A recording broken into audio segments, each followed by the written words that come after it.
రసాయనం అనేది కూడా చెప్పడం జరిగింది. అంటే రకరకాలైన రసాయనాల్లో ఈ మేధో రసాయనాలు మేధస్సుకి అంటే బ్రెయిన్కి చాలా ఉపయోగపడుతుంటాయి.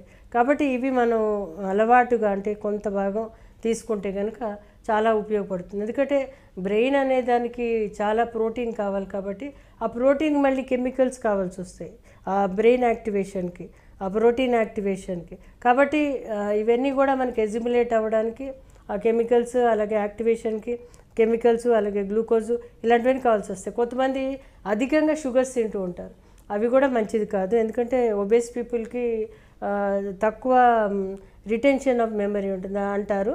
అదేవిధంగా బాగా బక్కగా ఉన్న వాళ్ళు కూడా ఉంటుందనేది కొంతవరకు కొన్ని పరిశోధనల ద్వారా తెలుస్తుంది. అయితే ఏదైనా ఉన్నా కానీ ఇండివిజువల్ని బట్టి ఇండివిజువల్ వేరీ అవుతుంది. కాబట్టి ఎనీ యావరేజ్ పర్సన్కి ఆ న్యూరాన్ యాక్టివేషన్ జరిగి వాళ్ళ ఇంటెలిజెన్స్ పెరగడానికి అవకాశం ఉంటుంది.